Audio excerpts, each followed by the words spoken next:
2025 is here. And you know what that means. People are going to come out with their resolutions that ultimately lead to nothing. And ultimately just keep doing the same things that we've always been doing. Because why would we change? It shouldn't take a year, or should I say a new year, for us to shift the things that we've been trying to shift our entire lives, right? That's really not the goal of a new year, even though a lot of us like to hinge a new year as a reason to start fresh. The main story of a new year is just another day. There's really no difference. You're still the same person. You're the same lazy person that has existed the last 365 days and 365 days before that, just like me. We are who we are. That doesn't mean I don't believe that a good annual plan isn't something that we shouldn't put into play, right? And if a new year is what gives you the drive to actually get something to finally click into place, sometimes it does, sometimes it doesn't. I know when I go to the gym in the new year, it's always a blast because there's just a bunch of people there that I only see there for the first 30 days and then they're gone.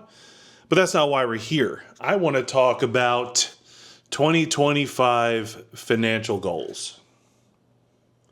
These are important to have in place. If they haven't been in place for 2024, 2023, or 2022, why not start in 2025, right? And my English is clearly great. And with that said, let's jump in here for just a round of basics when it comes to financial things that you should be looking to do and have ready to go at the onset of the new year that is launching today. All right. So first things first, you need to have a plan in place to have an emergency fund in play. Now, I can't vouch for an emergency fund as much.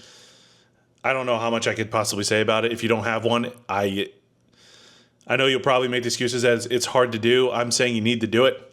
As someone who got laid off last year for 6-7 months and had to use their emergency fund and was fortunate that I had money in place to help cover some of that, I can't advise it enough. I can tell you looking for a job last year took quite a few months, and having that, I think I had about 5 months ready to go. Excuse me, which really was beneficial for me because I know I didn't have to worry. Now, if it kept going, I would have been in trouble, but that's the buffer. If I never had that in place, I would have been in trouble. Next, if you don't already have one, you need to have a brokerage account set up. I don't know why you wouldn't have one at this point. If you're an adult, as far as I'm concerned, if you've turned 18, you should have one established. Whether it's Robinhood, whether it's E-Trade, I don't care where you have it. Whatever you love, you love. Whatever you prefer. All right? Just the fact that you have one sets you ahead of a bunch of people. All right? So what you need to do is you need to go sign up for one of these platforms and you need to start establishing an auto deposit. If you're not already doing this, start doing it. Even if you can only do $50 a week, even if you can only do $50 a month, start building your investment portfolio. I can't advise this one enough. The amount of people I know that just don't have any investments outside of their 401k or their IRA is honestly terrifying. If you're not doing this already, put a plan in place that's going to get this one done for you, okay? Don't wait. Next, I want to start talking about paying off debt. This is another basic one that a lot of people like to put off. If you have interest rates that are making you pay more interest than you are when you're paying down the principal outside of your mortgage, which is probably the biggest thing that most of you have, if anything, then you need to make a change. And you need to start overpaying on your debt. And the best way to do this is what I call snowballing. So you take your smallest loan, if you have one in play, and you pay it off as soon as you possibly can. And then you take that payment and roll it into a payment on another account.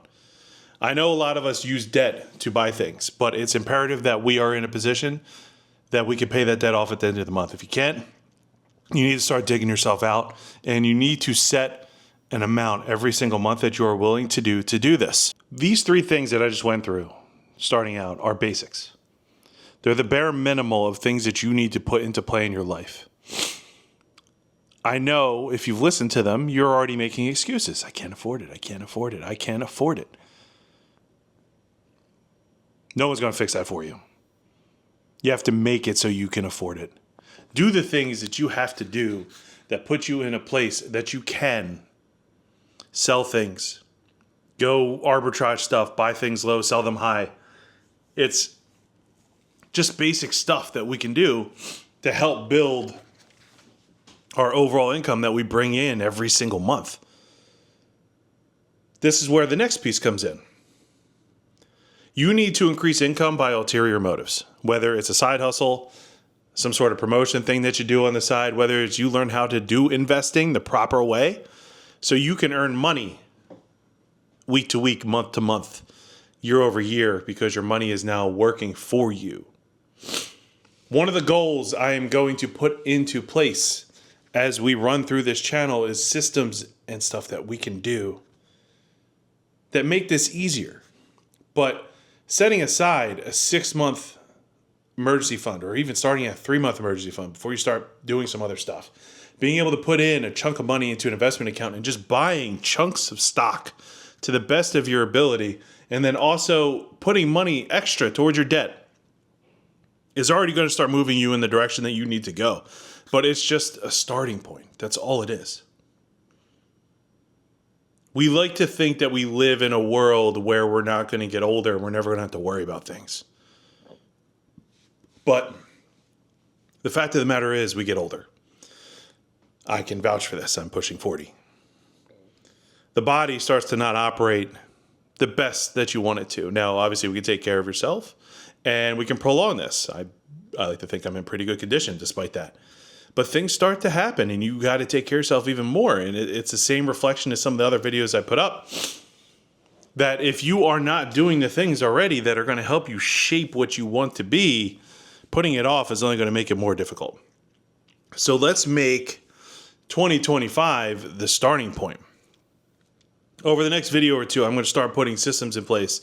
You're going to see some guiding posts of things that I would recommend that you do to make this easier for you. But the simplest thing I could ever advise you to do is look at your income, look at your expenses every single month, look at that spread, see what you got left, and maximize your output for it. If it is not big enough, you need to do more. No one is going to care if you are tired. That's life. There's no one coming here to save us. That's life too. So what do you do every single day to put yourself in a position so you don't need to worry about that, right? And then when you get up in the morning, you're feeling better because you know you got things taken care of because you did the things you had to do to get it done. With that said, I'm looking forward to rolling some of these things out that I am putting together, and I'll see you guys in the next video.